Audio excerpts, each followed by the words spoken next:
ધોરાજીના તોરણિયાના સરપંચના મકાનને પોલીસે બાનમાં લીધું. ધોરાજીના તોરણિયાના સરપંચના મકાનને પોલીસે બાનમાં લીધું છે. ધોરાજી તાલુકા પોલીસની દાદાગીરીના આક્ષેપ લાગ્યા છે.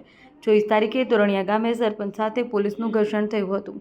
તોરણિયા ગામના સરપંચે પોલીસ પર આક્ષેપ લગાવ્યા છે. નોટિસ માટે આખી રાત પોલીસે સરપંચના મકાનને ઘેર્યાનો આક્ષેપ છે. પોલીસે નોટિસ આપી છતાં આખી રાત પોલીસ દ્વારા ઘર પર વોચ રખાયો છે. પોલીસે અગાઉ 5 લોકો પર ફરજ રૂકાવટનો ગુનો દાખલ કર્યો છે. નોટિસના બહાને પોલીસ ઘરમાં ઘૂસી આવી હોવાના સરપંચના આક્ષેપ છે. 24 તારીખે તોરણિયા ગામે પોલીસ ગ્રામજનો વચ્ચે ઘર્ષણ થયું હતું. તોરણિયા ગામે સિવિલ ડ્રેસમાં પોલીસ ટીમ પહોંચી હતી. પિતા પુત્રએ પોલીસને 15,000 રૂપિયા ન આપતા માર માર્યાનો આક્ષેપ છે. નંબર પ્લેટ વગર ગાડીમાં સિવિલ ડ્રેસમાં આવી હતી પોલીસ અને તોરણિયા ગામના સરપંચ સાથે પણ ઘર્ષણ થયું છે. તોરણિયા ગામના સરપંચે પણ પોલીસ પર આક્ષેપ કર્યા છે. સરપંચના રહેણાંક ઘર બહાર મહિલાઓનો જમાવડો છે. સરપંચના પત્ની સહિતના પણ આક્ષેપો છે. ધોરાજી પોલીસના વર્તન સામે સવાલો ઉઠી રહ્યા છે. અહેવાલ મા ન્યૂઝ, કૌશલ સોલંકી, રાજકોટ. મંજુલાબેન વલ્લભભાઈ ભેડા, તોરણિયા. શું આખી બાબત શું છે? એટલે અમે બે કાકી વહુ બે ઘરે હતા અને 5 જણા પોલીસ વાળા આવ્યા. કાંઈ પૂછ્યું નહીં, ખાઈશું નહીં અમને. અને અમારા વહુને પૂછવા જ માંડ્યા કે વિવેક ક્યાં છે ને શું કરે છે ને આમ ને તેમ ને. પછી એમ કહેવા માંડ્યા કે તમારી જમીન કેટલી. પછી અમારી ઘરની ગણું જોવા માંડ્યા કે આ ભેહું કેટલી છે ને ગાયરું બેમ બોલવા માંડ્યા. અમે અપાઈ ગયા પોલીસ વાળા. એટલે ઈ કોણ જાણે, ઈ અમને કઈ નથી ખબર. અને કી બાબતમાં આવ્યા ઈ અમને કઈ ખબર નથી. એને કઈ અમને કીધું નહીં. અને લેડીઝ પોલીસ કઈ લઈને ન આવ્યા. અમારા કોઈ જણે ઘરે નતા. અને ઈ બોલવા જ માંડ્યા. જેમ અમે ગભરાઈ જ ગયું. બાઈ શું કરી પછી અમે. તમારી માંગ શું છે? અમને ન્યાય આપે. કા અમારી સાથે તમારું નામ? મારું નામ રૂહી અંકિત ટીલવા છે. મારા ઘરવાળા તોરણિયાના સરપંચ અંકિત ટીલવા છે. 2-3 દિવસ પહેલા જે ઘટના બનેલી કે 2 માણસને તોરણિયામાં ઢોરમાર મારેલો અને ન્યા નંબર પ્લેટ વગરની ગાડી લઈ અને ન્યા ફિલ્મી સીન ક્રિએટ કરેલો કે નંબર પ્લેટ વગરની ગાડી લઈ ગયા, યુનિફોર્મ વગર જઈ ધક્કામુક્કી કરેલી, બાયુઓને મારેલું. ઈ દરમિયાન મારા હસબન્ડ અને આમના હસબન્ડ વિવેકભાઈ ભેડા ખાલી દૂરથી શૂટિંગ ઉતારતા હતા. એ ગુનામાં ઈ લોકોએ આજે 29 તારીખે અમારા ઘરની બહાર નોટિસ લગાડી. રાતના 12 વાગે નોટિસ લગાડી કે ભાઈ તમારે સવારે 11 વાગે હાજર થવાનું છે. ત્યારથી અહીંયા રાતના 12 વાગ્યાથી લઈ સવાર સુધી 30 થી 35 પોલીસ વાળા લેડીઝ કોન્સ્ટેબલ સાથે અહીંયા બહાર બેઠા હતા. ઘરની અંદર ડેલો કૂદીને આવેલા. ઉપર હું એકલી હતી તો દરવાજા ખખડાવતા હતા. અહીંયા નીચે દરવાજા ખખડાવતા હતા. અંદર જો કોઈ પણ દારૂ કે કાંઈ પણ એવું વિવાદાસ્પદ મળે તો એને જિમ્મેદાર ખાલી પોલીસ હશે. કારણ કે એ અમને ગમે એ રીતે હેરાન કરવા માંગે છે. આખી રાત અમે મેન્ટલી ખૂબ ટોર્ચર થયા છીએ. તો ગંભીર ગુનો કર્યો છે કે કંઈ કર્યો? ના, જરાય ગંભીર ગુનો નથી કર્યો. ગુનામાં ખાલી એટલું છે કે ભાઈ તમે પોલીસ ફરજ બજાવતા તેમાં રૂકાવટ કરી છે. રૂકાવટ જરાય કરી નથી. અમે દૂરથી વિડીયો ઉતારતા હતા. તપાસ અર્થે અમે આ બાબતે એવું ઈચ્છી છીએ, પોલીસ પાસેથી એવી આશા રાખી છીએ કે અમને હવે હેરાન ન કરો તમે. અને કોર્ટ પાસેથી અમે એવી આશા માંગી છીએ કે જે આ પોલીસ વાળા બધા છે જે અમને આટલી હદે હેરાન કરે છે, 30 થી 35 પોલીસ વાળા આખી શેરી રોકીને સવાર સુધી બેઠા હતા, એને આજુબાજુ વાળાને હેરાન કરે છે, અમને હેરાન કરે છે. એ હવે બંધ કરે, અમને કાયદેસર ન્યાય મળે એની માટે અમે માંગ કરીએ છીએ. આ બાબતે કોર્ટ કાર્યવાહી કે એવું કંઈ કરવામાં આવ્યું? હા, કરવામાં આવ્યું છે. અમે એની વિરુદ્ધ ફરિયાદ પણ કરી છે અને જે બાકી લીગલ કાર્યવાહી કરવાની છે બધી કાર્યવાહી અમે કરશી. તમારી માંગ શું? અમારી માંગ એમ જ છે કે અમને ખોટા ગુનામાં ન ફસાવવામાં આવે અને જો અમારી સાથે કાંઈ પણ વસ્તુ બની તો એના જિમ્મેદાર ફક્ત ને ફક્ત ધોરાજી પોલીસ હશે.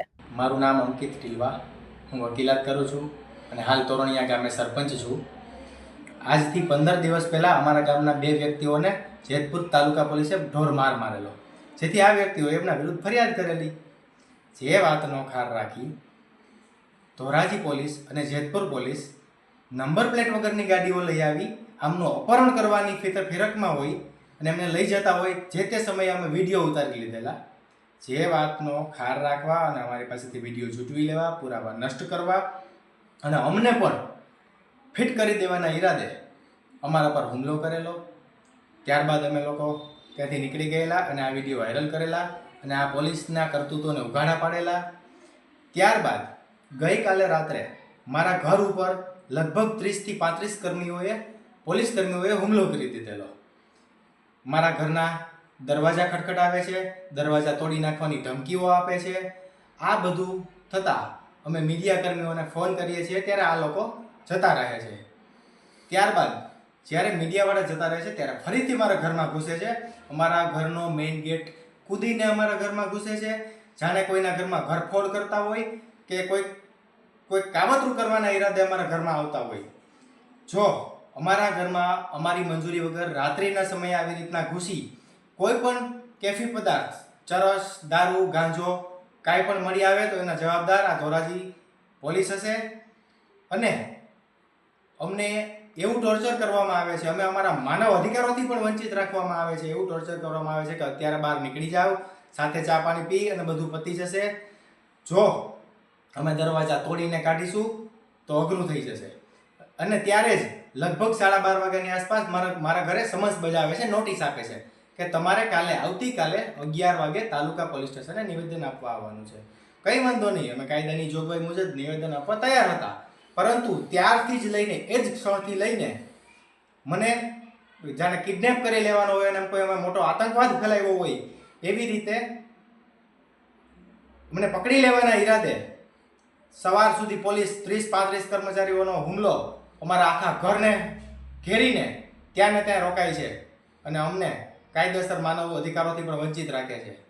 જો આમને આમ અમને પોલીસ હેરાન કરશે તો હવે અમને કાંઈ પણ થાય, અમને અટક કરવામાં આવે, અમારા વિરુદ્ધ ખોટા ગુના દાખલ કરવામાં આવે, આવી કોઈ પણ પ્રવૃત્તિ પોલીસને પહેલેથી જ ખબર હતી, પોલીસ પાસે વિડિયા હતા, છતાં પણ અલગ અલગ લોકોને ફસાવવા માટે અમે કોઈ પણ દુષ્પ્રેરણ કે પોલીસને રૂકાવટ કરેલી ના હોવા છતાં જૂની અદાવતનો ખાર અને આ પોલીસને ખુલ્લા પાડેલા હોય, પોતે અપહરણ સ્ટાઇલમાં નંબર પ્લેટ વગરની ગાડીઓ લઈને આવેલ હોય, આ બાબતે અમે એમને ખુલ્લા પાડેલા હોય, અમારી સાથે આ વાતનો ખાર ઉતારવા માટે આવું વર્તન કરવામાં આવેલ છે. જો આ બધું બંધ કરવામાં નહીં આવે અને પોલીસની તાનાશાહી રોકવામાં નહીં આવે તો કાયદેસર આગળ ઉપર આખું ગામ એકત્રિત થઈ અને બંધનું એલાન આપવામાં આવશે.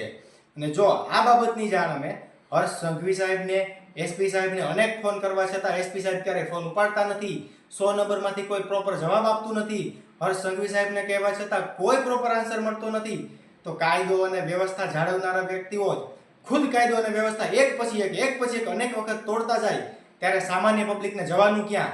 ત્યારે સવાલ આવીને આજે એવો ઊભો છે કે મારી પત્ની અને મારી બાળકી એકલી હતી, ત્યાં પણ દરવાજા ખટખટાવે છે, દરવાજા તોડીને ઘૂસી જવા માટેના પ્રયત્નો કરે છે. કાંઈ પણ અમારી સાથે કોઈ અઘટિત ઘટના ઘટશે અથવા અમને મજબૂર કરી, અમને માનસિક ટોર્ચર આપી, અમને કોઈ પણ પ્રકારનું કૃત્ય કરવા માટે મજબૂર કરવામાં આવશે તો એના તમામ જવાબદાર આ ધોરાજી પોલીસ સ્ટેશનના અધિકારીઓ હશે.